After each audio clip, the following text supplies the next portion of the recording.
सास का कायाकल्प। राधा को अपनी सास से बहुत प्यार था। मम्मी जी, आपकी साड़ी कितनी प्यारी लग रही है। काश मैं भी आपके जैसी साड़ी पहन पाती। अरे बेटा, हमारे जमाने में तो साड़ी ही चलती थी। तू क्या करेगी साड़ी पहनकर? दिन भर भागा दौड़ी करती है। साड़ी कंफर्टेबल नहीं फील कराएगी। तू तो ऐसे ही जचती है बेटा। राधा सास को लेकर घूमने जाती, सैर करती और उनसे खूब बातें किया करती थी। एक दिन, अरे राधा और माँ, सुनो, अब हम लोगों को बम्बई चलना पड़ेगा। मेरी नई नौकरी वहीं लगी है। अरे वाह माँ, कितना मजा आएगा ना। अरे नहीं नहीं, मैं नहीं जाऊंगी। बड़ा शहर, बड़े लोग, मेरा दिल नहीं लगेगा। अरे माँ, मैं हूं ना आपके साथ। और सारा परिवार बड़े शहर में शिफ्ट हो जाता है। एक दिन, राधा, तू भी अब नौकरी में जाने लगी है।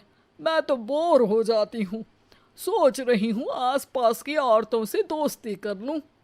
हाँ हाँ माँ, और क्या। यहाँ की औरतें तो किटी पार्टी और बहुत सी फन लविंग एक्टिविटी करती हैं। तो बेटा, दो चार फन लविंग से मुझे भी मिलवा देना। बहू सास के साथ बाहर निकलती है तो देखती है कि सास की उम्र की जो औरतें टहल रही हैं, उनका पहनावा ओढ़ावा सास से बिल्कुल अलग है। लेकिन फिर भी राधा एक औरत को रोकती है। Hello aunty, how are you? Oh great darling. Aunty, हम लोग यहाँ नए शिफ्ट हुए हैं। ये मेरी मम्मी है। क्या ये कल से आप लोगों को ज्वाइन कर सकती हैं? वो औरत सास की तरफ बड़ी ही अजीब नज़रों से देखती है, फिर कहती है, अब ठीक है, कल से भेज देना। सास समझ जाती है कि उस औरत को वो ठीक नहीं लगी, लेकिन फिर भी वो कुछ नहीं बोलती। अगले दिन, अरे माँ, अच्छी सी साड़ी पहनकर तैयार होकर जाइए। आपको आपकी दोस्तों के पास जाना है ना।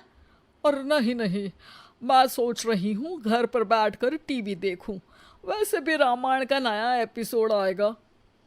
नहीं माँ, आप जाओ ना, लोगों से मिलो, बात करो, अच्छा लगेगा।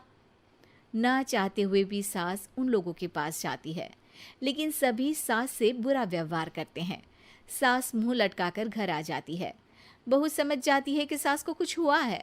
वो रोज सास को पार्क में भेजती, लेकिन सास रोज मुंह लटकाकर वापस आ जाती। क्या हुआ माँ, आप बाहर जाकर खुश नहीं होती हैं? अरे बेटा, खुश तो हूँ लेकिन लेकिन क्या माँ, आपको तो लोगों से मिलना, बातें करना अच्छा लगता था।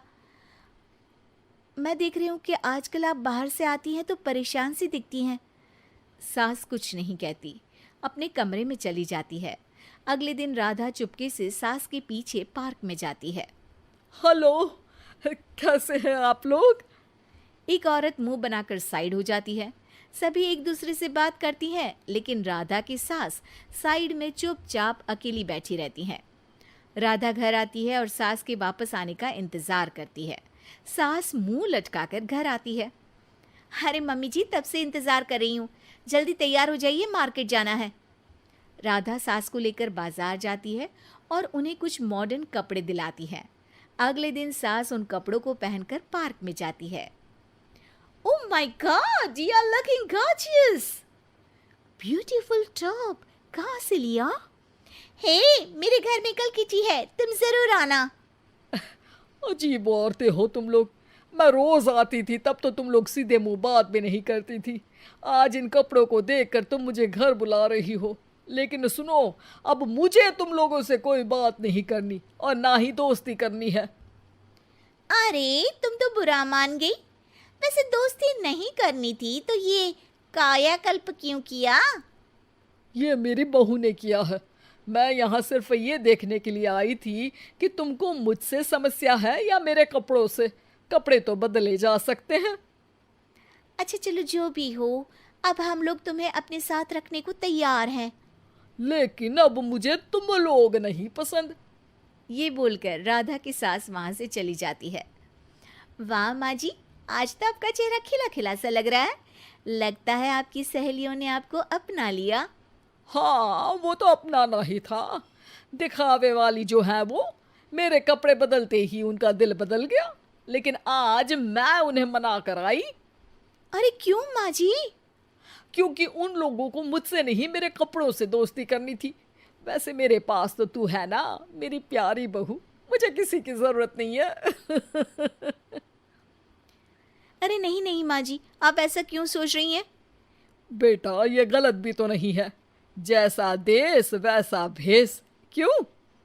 ठीक है ना माँ, अब जब ये हम लोगों का देश है तो क्यों ना हम यहाँ का भेष अपना ले। हाँ हाँ जरूर, मैं तो तैयार हूँ।